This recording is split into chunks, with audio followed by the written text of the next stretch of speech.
Message डाल दीजिए।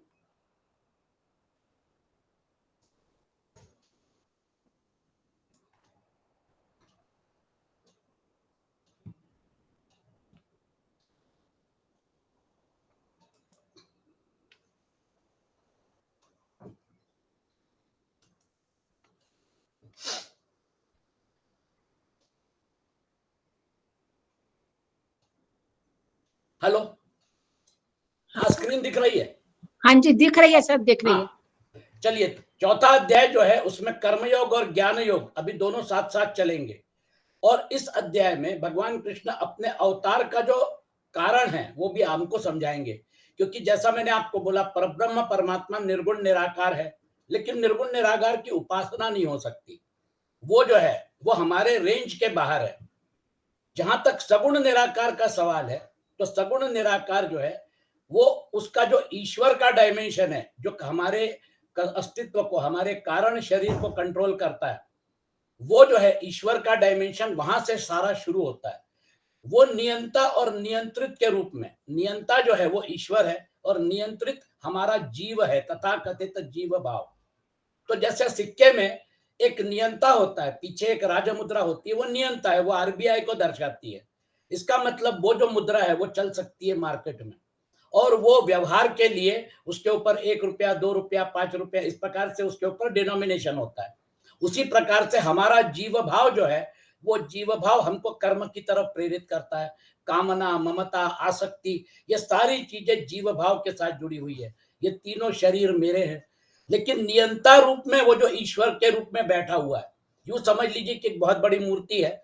वो मूर्ति जो है आपको, वो मूर्ति दिख नहीं सकती, लेकिन उसके पैर दिख रहे हैं, और वो जो पैर हैं वो पैर ही आपको दिख रहे हैं, और वो पैर जो है वो आपका पूरा व्यवहार नियंत्रित कर रहे हैं।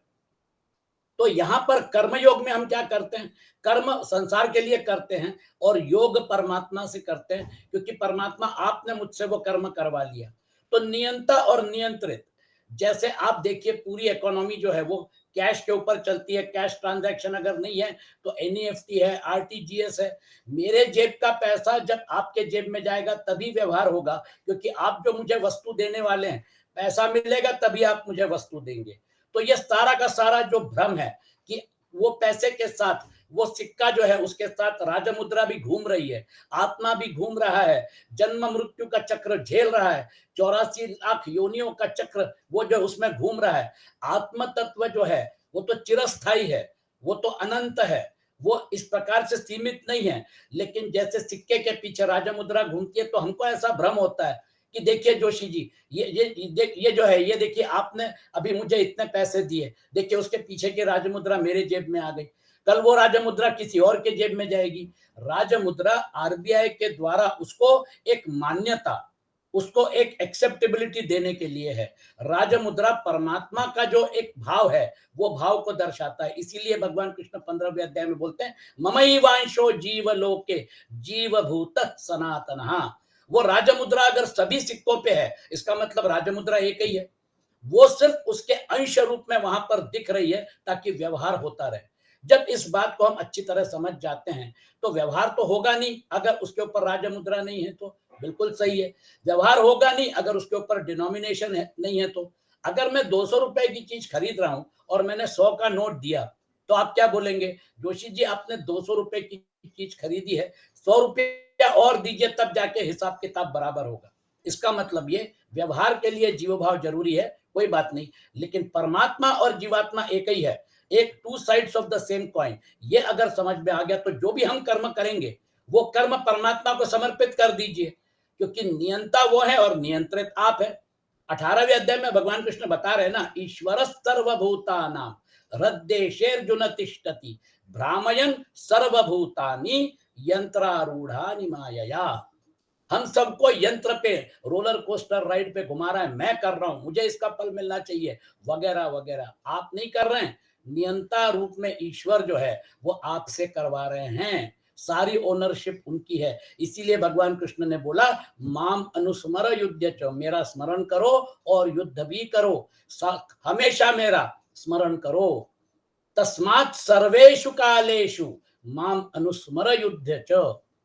आपको सारे समय परमात्मा का चिंतन इसलिए करना है क्योंकि वो नियंता और आप नियंत्रित। इसके अलावा बाकी सारी चीजें जो है वो सिर्फ व्यवहार का भाग है, वो सिर्फ आपके रोल प्ले का हिस्सा है। और अगर आप एनालिसिस करेंगे, आप उसको गंभीरता से अगर एनालिसिस करेंगे तो वो सारा झूठ है।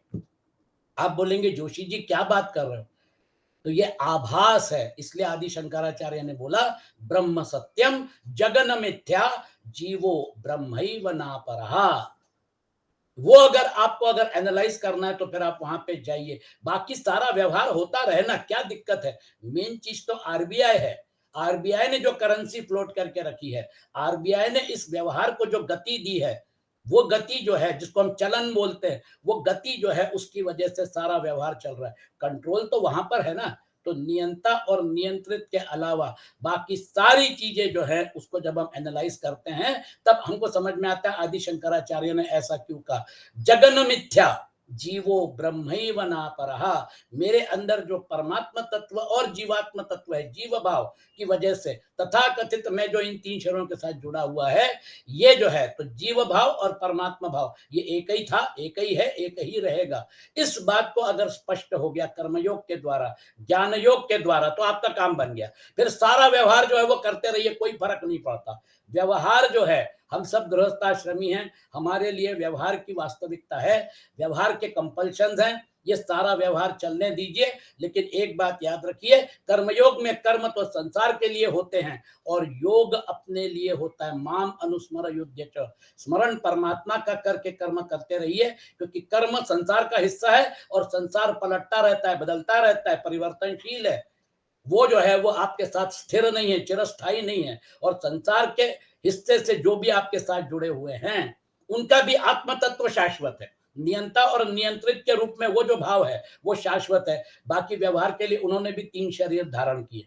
इसलिए वो पॉइंट आया था कि जब हम जिन जिन लोगों को अपना समझते हैं, वो जब अपमानित करते हैं, वो जब आपको दुत्कारते हैं, वो जब आपको पूरी मतलब जैसे इसका विभीषण का हुआ था, भरी सभा में रावण ने उसको लात मारी। फिर उसके बाद सारा कुनबा छूट गया, लंका छूट गई, देश छूट गया, अपना परिवार छूट गया। और फिर उसके बाद वो जब भगवान राम की शरण में जाता है तो फिर सुग्रीव बोलते हैं महाराज विभीषण आया, रावण का छोटा भाई, ये भेद लेने के लिए आया है ना। भगवान राम बोलते हैं ऐसे नहीं कोई मेरे पास आता है। निर्मल मन जन सो मोहि पावा। मेरे पास आने के लिए बहुत सारा प्रोसेस करना पड़ता है। अभ्यासेन तु कौन्तेय वैराग्येण च गृह्यते।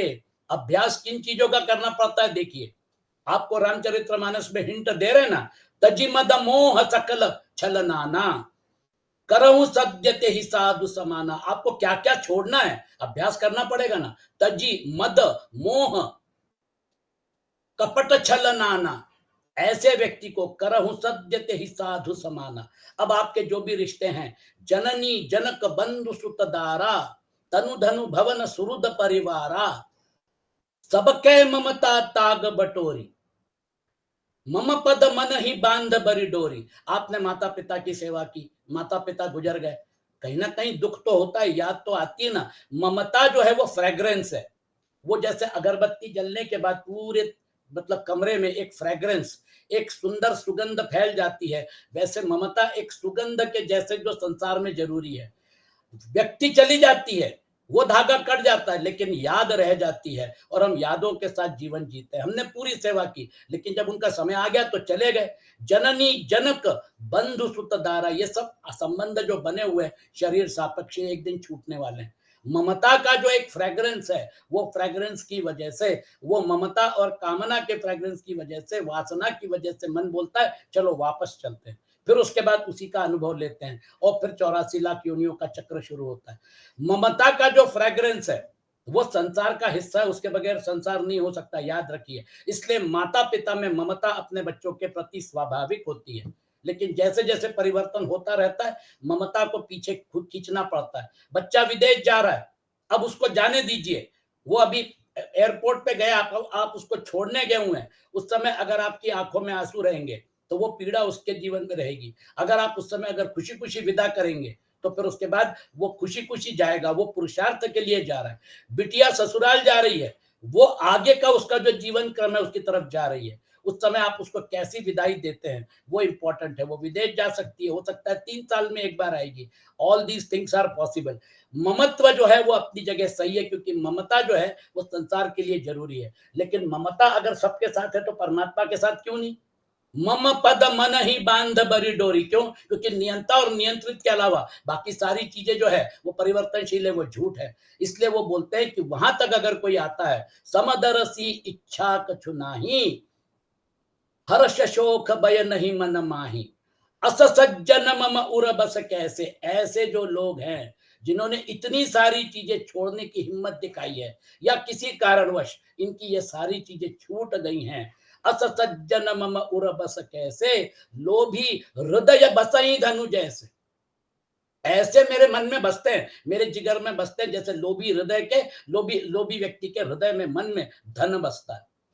तुम सारिखे संत प्रिय मोरे, विभीषण को बता रहे, विभीषण तुम संत हो, तुमने ये सारी चीजें छोड़ दी, शायद अपमान की वजह से छोड़ दी, लेकिन छोड़ दी। अब तो पॉइंट ऑफ नो रिटर्न है। इसलिए याद रखिए इस चीज को। जब तुलसीदास जी ने बहुत सुंदर ढंग से हमारे सामने प्रस्तुत किया है, सुंदरकांड का तो हम सभी पाठ करते हैं, सुंदरकांड का ये जो प्रसंग है, इस प्रसंगों को अगर हम गंभीरता से लेते हैं तो कितने लोग ये एग्जाम पास कर पाएंगे, कितने लोग यहां से आगे बढ़ पाएंगे। योग माया ने परीक्षा ली, लात मार दी रावण ने, अब क्या करना है?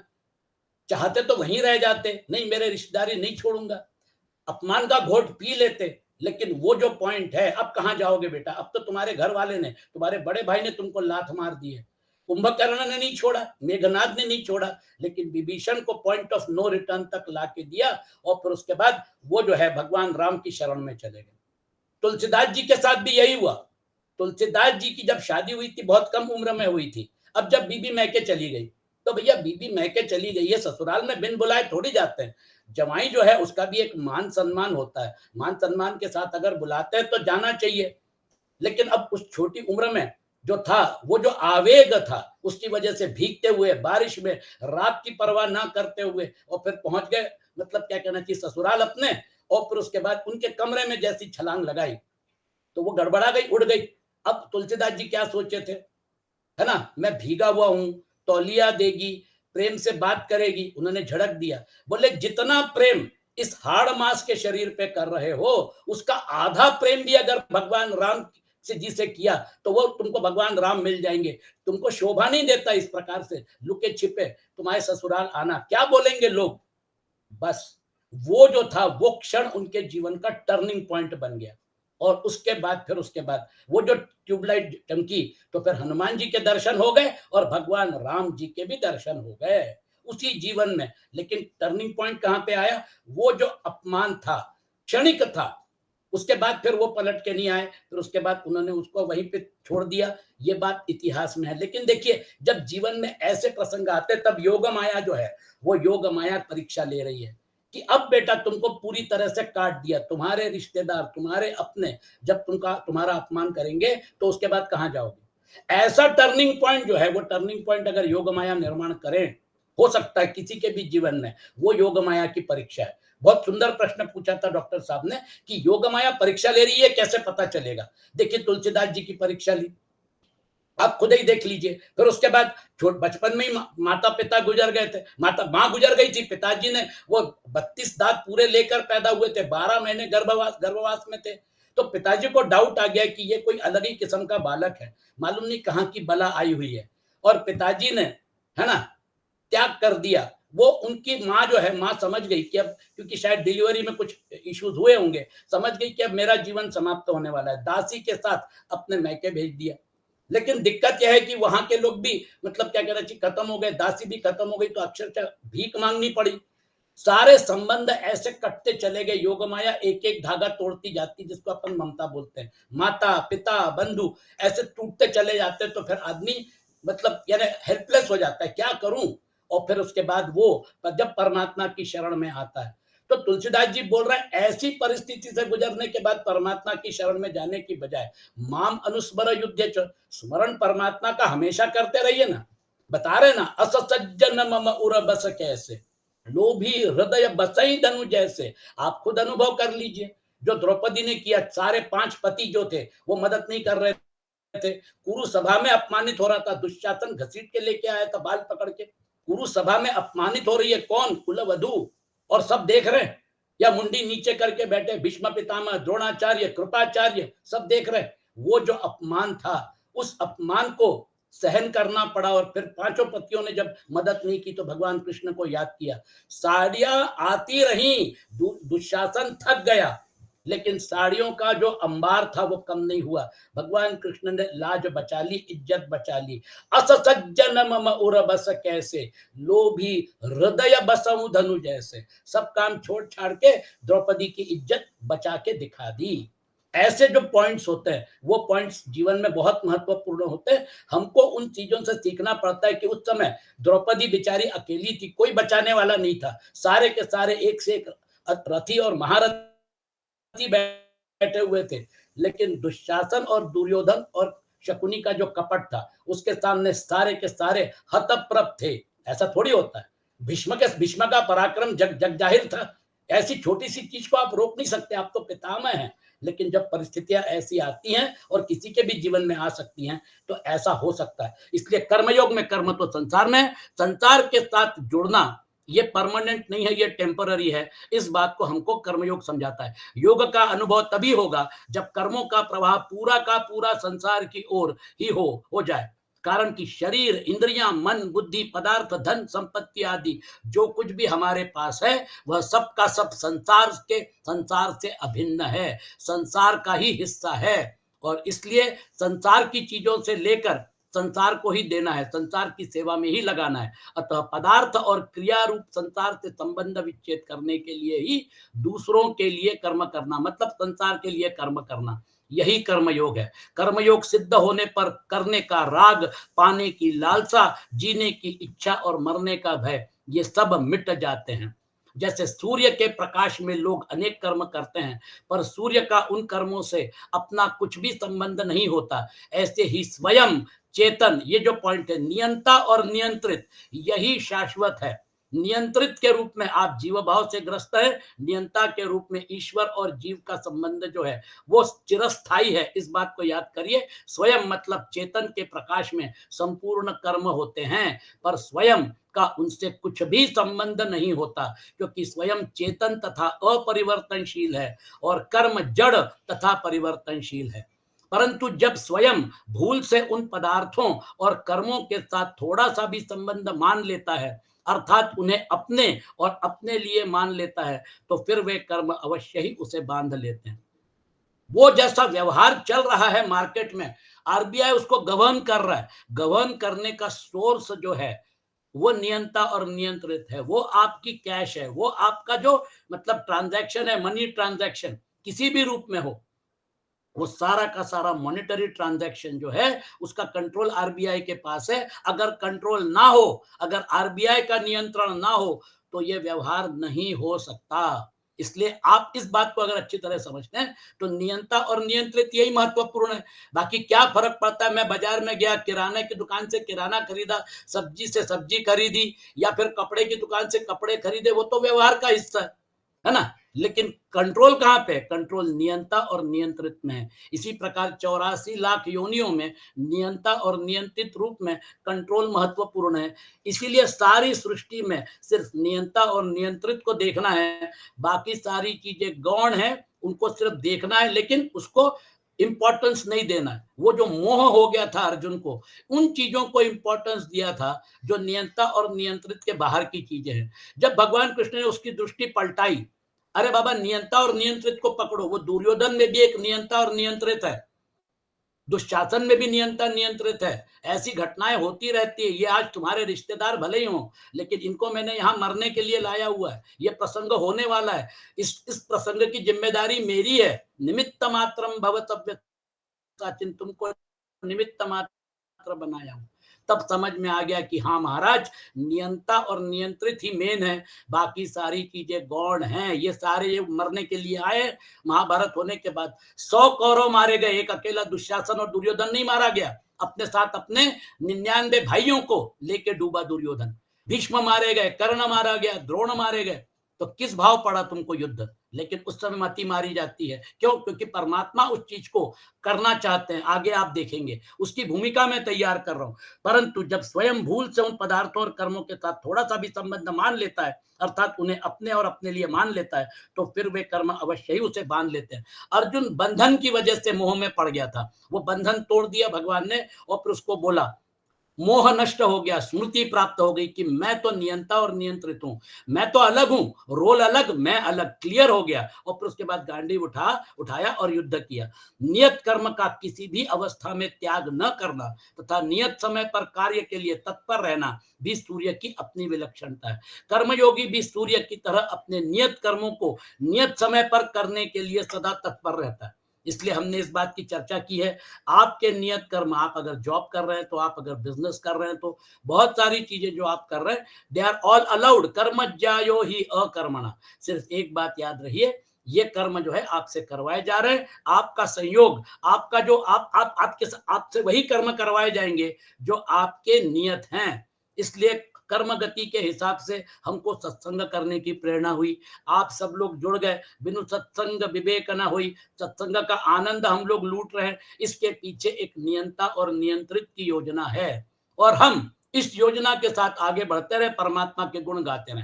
कर्मयोग में तो कर्मयोग को आपने देख लिया। अब ये जो है, ये सारी चीजें जो हमको प्रकृति ने दी है, ये प्रकृति लेना भी जानती है। और जैसे शरीर छूट जाता है, स्थूल शरीर छोड़ना पड़ता है, मजबूरी में छोड़ो, किसी भी रूप में छोड़ो, लेकिन छोड़ना पड़ता है। उस समय अगर हम ये समझ लेते हैं कि भैया ये शरीर मिला हुआ है कर्म करने के लिए, और परमात्मा जो हमसे करवा रहे हैं, हम सुख से करेंगे, बड़े उत्साह के साथ करेंगे और परमात्मा को समर्पित कर देंगे, तो फिर हमारा काम बन गया। वो जो है, वो भगवान कृष्ण इंट्रोड्यूस कर रहे हैं हमको कि अगर कर्म करना है तो जरूर करिए, लेकिन एक बात जो हमको याद रखना है, जो आगे भगवान कृष्ण एक्सप्लेन करेंगे। इसलिए अर्जुन सुंदर प्रश्न पूछते हैं। अर्जुन उवाच अपरम भवतो जन्म परम जन्म विवस्वतः कथमेतद्विजानीयाम त्वमादौ प्रोक्तवान इति। भवतः जन्म अपरम, आपका जन्म तो अभी का है, और विवस्वतः जन्म परम, सूर्य का जन्म बहुत पुराना है। सूर्य कुल जो है, जिसमें इक्ष्वाकु हुए थे और बाद में भगवान राम हुए थे, तो सूर्य जो है, जो ओरिजिनेटर थे उस कुल के, वो तो बहुत पहले हुए थे, और आपका जन्म तो अभी है। त्वम आदौ एतत् प्रोक्तवान, आपने ही सृष्टि के आरंभ में सूर्य से यह योग कहा था। इति कथम विजानीयाम, यह बात मैं कैसे समझूं? स्वाभाविक है, आप टाइम फ्रेम में अगर एनालाइज करेंगे तो वो जो परिवार है, वो जो मतलब श्रृंखला है सूर्य कुल की, उसमें बहुत सारे राजा हो गए, और वो जो है बाद में फिर रघुकुल कहलाया। और रघु जो है, रघु, दिलीप, अज, दशरथ, राम, इस प्रकार से अनेकों राजा हुए जिन्होंने कर्मयोग का पालन किया। वो जो कर्मयोग है उसका पालन करने में वो जो सूर्य कुल है बड़ा तत्पर था। उसका साक्षात उदाहरण मतलब गंगा जी कहाँ बहती थी? गंगा जी जो थी स्वर्ग में बहती थी, मतलब हिमालय की तराइयों में जो मतलब पानी गिरता था, वो पानी बर्फ के रूप में गिरता था। वो पानी जो है वो ग्लेशियर के रूप में एक स्तर के ऊपर दूसरा स्तर, ऐसे कई मतलब क्या कहना चाहिए किलोमीटर तक वो ग्लेशियर हो जाता है। वो ग्लेशियर पानी रहता है। अब वो जो ग्लेशियर का पानी है, जब यहाँ पर जिसको कहते हैं ना हम, हिमालय की तराई में आर्यों ने अपना मतलब क्या कहना चाहिए एस्टेब्लिशमेंट किया, मथुरा, काशी, अयोध्या, ये सारी की सारी नगरियां बनाई, और यहाँ पे जब वो बसने लग गए, तो फिर हिमालय से वो जो है, वो हिमालय से वो जो ग्लेशियर का पानी है, वो अगर इस तरफ आ जाए, अगर आ जाता है, तो फिर उसके बाद यहाँ पर 365 दिन पानी मिलेगा लोगों को।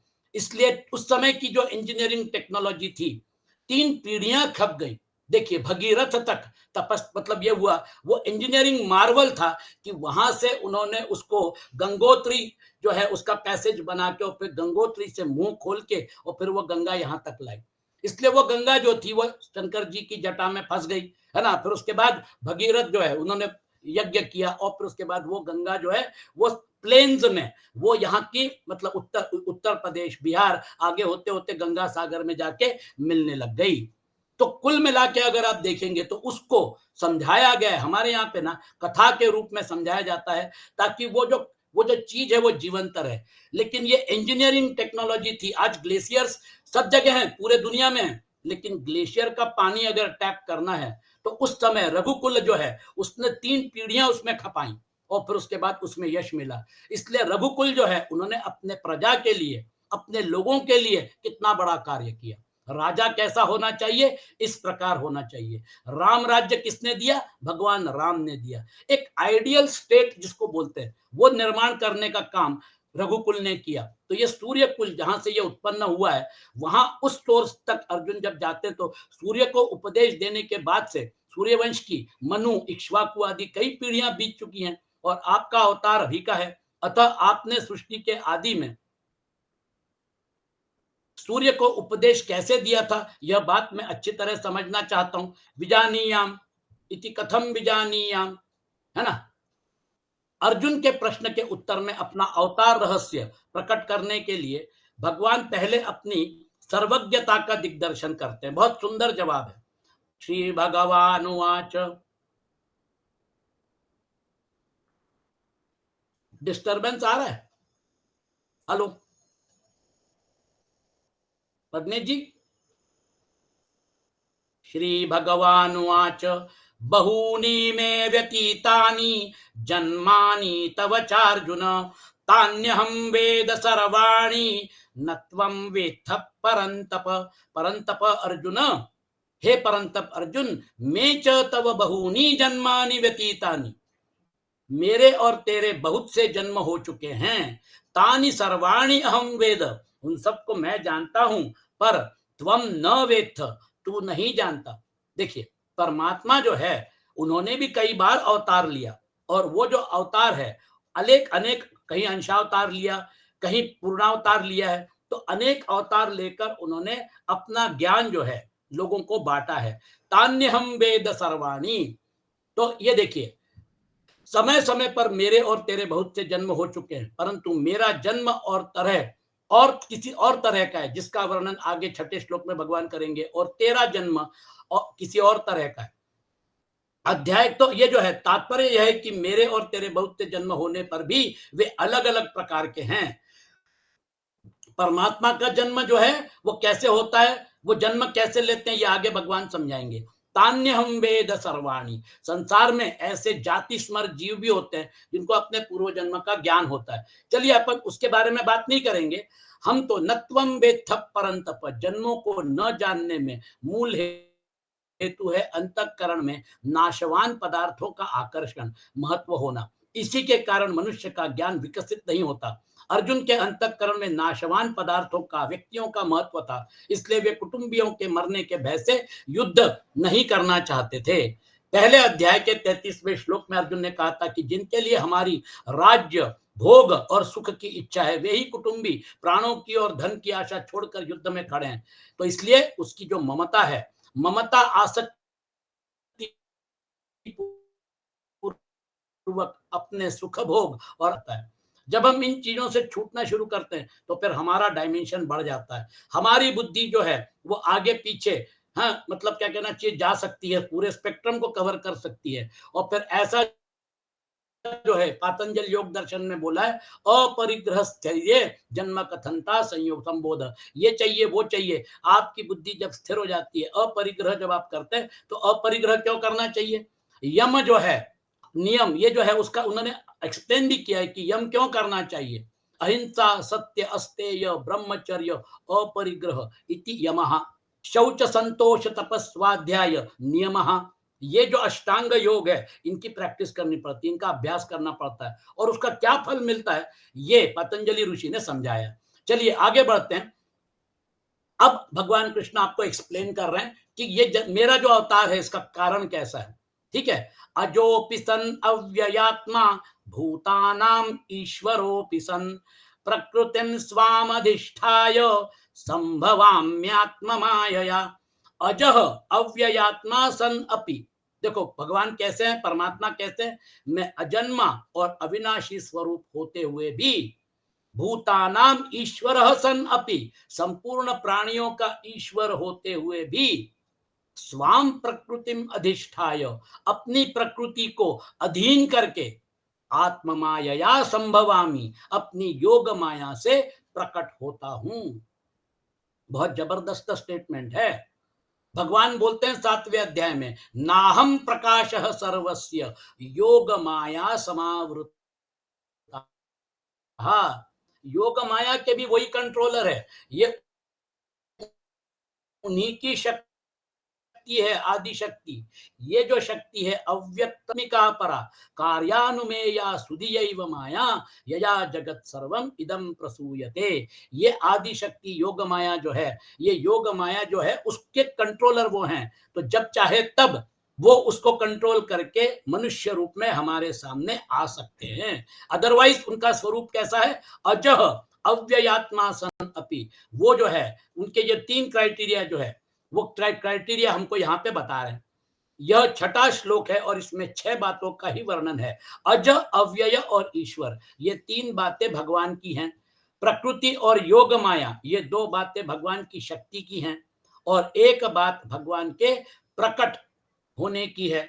अब ये जो है यहाँ पे अलग अलग समय में भगवान ने इन शब्दों का उपयोग किया हुआ है। गीता में भगवान ने अपने अज, अव्यय और ईश्वर इन 3 रूपों को जानने और न जानने की बात कही है। जैसे अज स्वरूप को जानने की बात, यो माम अजमनादिम च वेत्ति लोक महेश्वरम असमूढ़ समर्थेषु सर्व पाप प्रमुच्यते। 10वां अध्याय 3रा श्लोक। अपन जब 10वें अध्याय में जाएंगे तो ये श्लोक आएगा।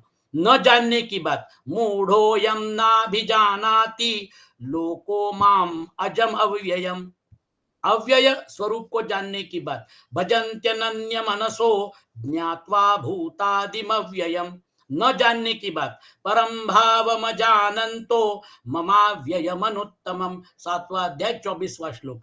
ईश्वर स्वरूप को जानने की बात, भोक्तारम यज्ञ तपसाम सर्वलोक महेश्वरम सुहृदम सर्वभूतानां ज्ञात्वा माम शांति मृच्छति। 5वां अध्याय 29वां श्लोक। न जानने की बात, अवजानन्ति मां मूढ़ा मानुषीं तनुमाश्रितां परम भावमजानन्तो मम भूत महेश्वरम।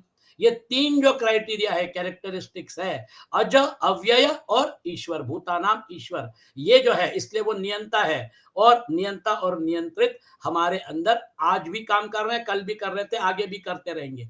ये जो है नियंता और नियंत्रित एक ही है। ये जब रियलाइज हो जाएगा तो फिर हम खुद नियंता के रूप में अपने आप को पाएंगे, क्योंकि नियंत्रित जो है वो व्यवहार के लिए था।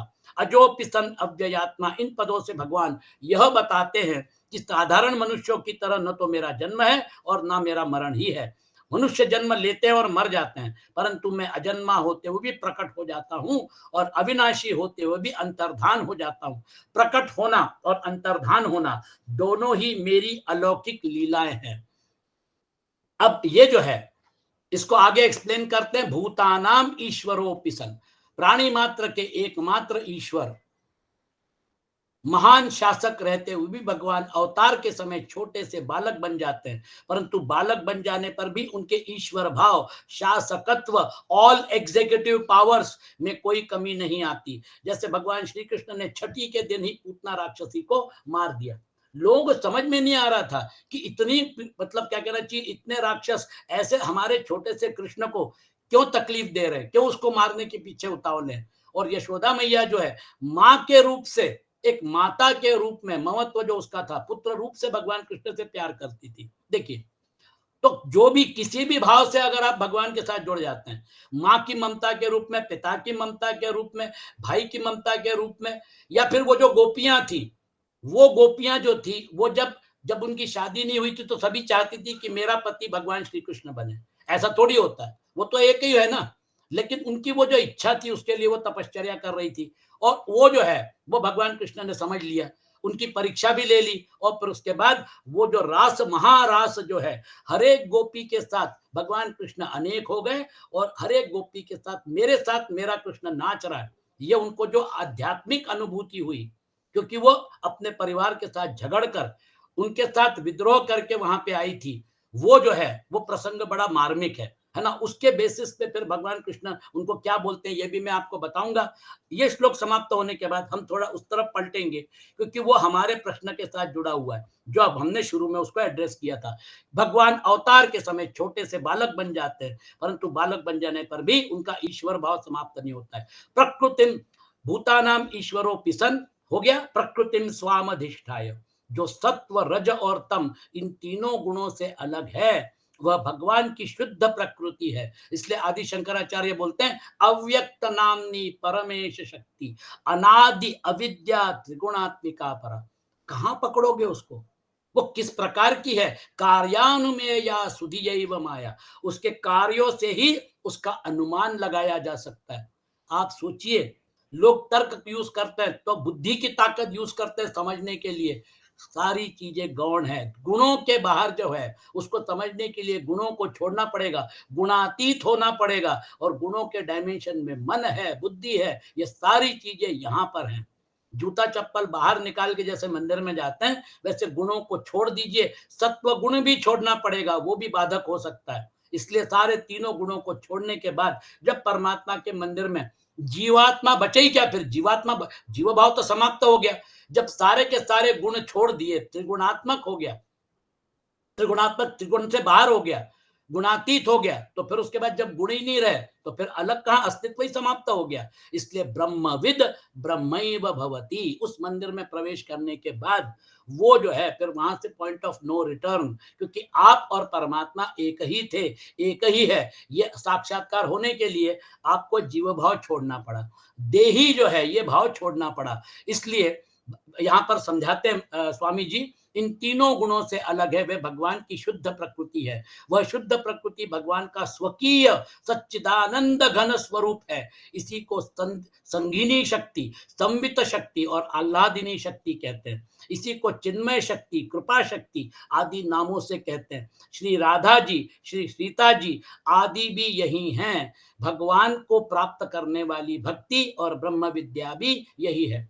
प्रकृति भगवान की शक्ति है। जैसे अग्नि में दो शक्तियां रहती है, प्रकाशिका और दाहिका। प्रकाशिका शक्ति अंधकार को दूर करके प्रकाश कर देती है तथा भय भी मिटाती है, दाहिका शक्ति जला देती है। तो ये जो है, ये तीन शक्तियां जो है, संधिनी शक्ति सत स्वरूपा है, संवित शक्ति चित स्वरूपा है और आह्लादिनी शक्ति आनंद स्वरूपा है। अवतार के समय भगवान अपनी शुद्ध प्रकृति रूप शक्तियों सहित अवतरित होते हैं और अवतार काल में इन शक्तियों से काम लेते हैं। श्री राधा जी भगवान की शक्ति हैं और उनकी अनुगामिनी अनेक सखियां हैं जो सब भक्ति रूपा है और भक्ति प्रदान करने वाली है। भक्ति रहित मनुष्य इनको नहीं जान सकते, इनको भगवान और राधा जी की कृपा से ही जाना जा सकता है। जो मतलब क्या कहना चाहिए, कृष्ण संप्रदाय से जुड़े हुए लोग हैं, उनका एक जो भाव है, तो जैसे भगवान राम के संप्रदाय से जुड़े हुए हैं, वो क्या बोलते हैं, तुलसीदास जी क्या बोलते हैं, आकर 4,84,000 जाति जीव जल थल न भवासी, सिय राम मैं सब जग जानी, करहूं प्रणाम जोरी जुग पानी। ये जो हमको जो दिख रहा है संसार का अंश, ये हमारी सीता मैया है, और फिर उसके बाद चेतन अंश में भगवान राम है। मैं तो दोनों को प्रणाम करता हूं, देखिए भावना कैसी है। और फिर उसके बाद कृष्ण संप्रदाय के जो लोग हैं वो बोलते हैं राधा कृष्ण, वो राधा जो है उनकी योग माया दर्शाती है और भगवान कृष्ण जो है वो परब्रह्म परमात्मा दर्शाते हैं। आइदर वे आप देख लीजिए कितना एलिवेटेड लेवल हमारे यहाँ पे है कि हम इन दोनों अवतारों को पूरी तरह से जब समझना चाहते हैं तो फिर जैसे तुलसीदास जी ने बोला, करहूं प्रणाम जोरी जुग पानी, उन्होंने भगवान राम का साक्षात्कार कर लिया, सीता मैया को भी प्रणाम कर लिया, और फिर भगवान राम जो है उनका दर्शन भी हो गया, और क्या चाहिए। इसलिए ये जो है, ये शक्तियां जो हैं, ये शक्तियां जिस रूप में काम कर रही हैं, और इन शक्तियों के हम नियंत्रण में हैं, क्योंकि नियंता और नियंत्रित के रूप में इन शक्तियों के प्रवाह में हम बह रहे हैं। और इसलिए हमको इन सारी चीजों के साथ, जिसको हम तथाकथित संसार कहते हैं, ये हमको सच लगता है। वास्तव में ये सच नहीं है, ये आभास है, लेकिन शक्तियां उसको सच बना के दिखाती हैं। आपको एक सुंदर शरीर दे दिया, नाक नक्श दे दिया, लिवर किडनी हार्ट दे दिया ताकि आप कर्म करो। आपको इस प्रकार से इंडिविजुअलाइज कर दिया कि आपको वो सत्य लगने लगता है। संभवामी आत्म माया, जो मनुष्य भगवान से विमुख रहते हैं उनके सामने भगवान अपनी योग माया में छिपे रहते हैं, है ना। नाहम प्रकाश सर्वस्य योग माया समावृता। और साधारण मनुष्य जैसे ही दिखते हैं, मनुष्य जो जो भगवान के सम्मुख होता जाता है त्यों त्यों भगवान उसके सामने प्रकट होते जाते हैं। इसी योग माया का आश्रय लेकर भगवान विचित्र विचित्र लीलाएं करते हैं। भगवत विमुख मूढ़ पुरुष के आगे दो पर्दे रहते हैं, एक तो अपनी मूर्ता का और दूसरा भगवान की योग माया का। अपनी मूर्ता रहने के कारण भगवान का प्रभाव साक्षात सामने प्रकट होने पर भी वह उसे समझ नहीं सकता। मूढ़ोयम नाभिजानाति, अहंकार विमूढ़ात्मा। हम अहंकार से बद्ध होने की वजह से वो जो मूढ़ भाव है, हमको विमूढ़ नहीं होना, हमको अमूढ़ होना है। जब हम अमूढ़ हो जाते हैं तो एक पर्दा तो छट जाता है, मूढ़ता का पर्दा निकल जाता है, और फिर उसके बाद योग माया जो है, वो योग माया का डायमेंशन भक्ति की ताकत से परमात्मा खुद ही हटा देते हैं। इसलिए वो जो है, वो हमारे लिए, वो जो भक्ति का मार्ग है वो बड़ा सुकर हो जाता है। इसलिए द्रौपदी का चीरहरण करने के लिए दुशासन अपना पूरा बल लगाता है, उसकी भुजाएं थक जाती हैं, पर साड़ी का अंत नहीं होता। द्रुपद सुता निरबल भई ता दिन, तजी आए निज धाम, दुशासन की भुजा थकित भई, बसन रूप भय श्याम। देखिए, इज्जत बचा ली, जो अपन ने अभी चर्चा की थी। इस प्रकार सभा के भीतर अपना ऐश्वर्य दिखा दिया। जब दुर्योधन ने बोला गिरफ्तार कर लो, तो फिर अपना ऐश्वर्य दिखा दिया। इस प्रकार से भगवान जब चाहे तब अपने ऐश्वर्य का उपयोग करके और अपने को दिखा सकते हैं। यदि जीव अपनी मूर्ता दूर कर दे तो उसे अपने स्वरूप का अथवा परमात्मा तत्व का बोध तो हो जाता है, पर भगवान के दर्शन नहीं होते। भगवान के दर्शन तभी होते हैं जब भगवान अपनी योग माया का पर्दा हटा देते हैं। अपना अज्ञान मिटाना तो जीव के हाथ की बात है, पर योग माया को दूर करना उसके हाथ की बात नहीं है। वो जो है, वो जब परमात्मा की भक्ति की जाती है तो फिर वो योग माया को वो अपने आप हटा देते हैं। वह सर्वथा भगवान के शरण हो जाए तो भगवान अपनी शक्ति से उसका अज्ञान भी मिटा सकते हैं और दर्शन भी दे सकते हैं। भगवान की जितनी लीलाएं, भगवान जितनी लीलाएं करते हैं, सब योग माया का आश्रय लेकर करते हैं। तो ये योग माया का जो डायमेंशन है, ये योग माया का डायमेंशन कैसे ऑपरेट करता है और इसमें से बाहर कैसे निकलना है, ये हमको आगे भी अपने को इसके बारे में विचार करना पड़ेगा। और इसलिए तुलसीदास जी ने वो जो सुंदर मतलब पॉइंट रेस किया है, मम दर्शन फल परम अनुपा, जीव पाव निज सहज स्वरूपा, है ना। तो जैसी परमात्मा के दर्शन हो जाते हैं, फिर उसके बाद हमारा काम बन जाता है। तुलसीदास जी भी यहां तक पहुंचे। ठीक है, पत्नी ने उस समय, उस प्रसंग में, अगर पत्नी अगर वैसा ना बोलती तो शायद वो नहीं जाते वैसा, लेकिन जब उसने वो बात कही तो फिर भगवान का दर्शन करके ही रुके। फिर उसके बाद हनुमान जी का सहारा लेकर, तुम्हारे भजन राम को पावई, जन्म जन्म के दुख बिसरावई, भगवान राम तक पहुंचा के दिखा ही दिया। टारगेट कंप्लीट, है ना। उसके लिए कोई ना कोई ट्रिगर पॉइंट रहता है। इसलिए जो मतलब डॉक्टर साहब ने प्रश्न पूछा था, योग माया परीक्षा ले रही है, ये कैसे पता चलेगा। अचानक कोई ट्रिगर होता है। रावण चाहता तो विभीषण को बोलता, चले जाओ दरबार छोड़ के, मुझे तुम्हारा उपदेश नहीं सुनना है, आप घर में जाके बैठो। माल्यवान तो वैसे भी चले गए थे। माल्यवान भी बोले विभीषण सही बोल रहा है। पुलस्त्य जो है, उन्होंने बोला है, पुलस्त्य ऋषि थे और ऋषि कुल में पैदा हुआ था रावण। पुलस्त्य ने भी संदेशा भेजा है कि कॉम्प्रोमाइज कर लो, सीता को छोड़ दो। तो माल्यवान बोल के निकल गए, क्योंकि माल्यवान बुजुर्ग थे।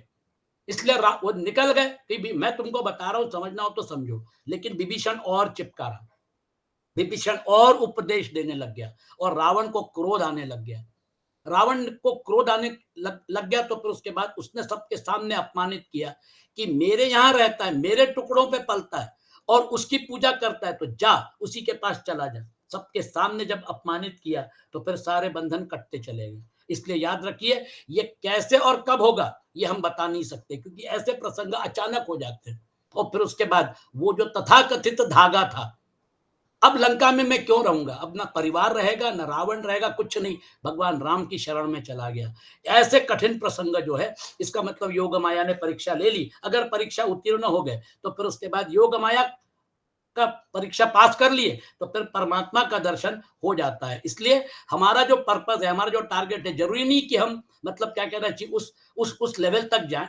जब हम जीवन जीते हैं तो संसार के इसमें कई बार हमको खुद को वो ममता का धागा जो है, माता पिता की सेवा की बहुत अच्छी बात है, सबने करना चाहिए। लेकिन माता पिता की सेवा करने के बाद कई बार जब माता पिता गुजर जाते हैं तो उनके साथ जो अटैचमेंट होता है वो टूटते नहीं टूटता है।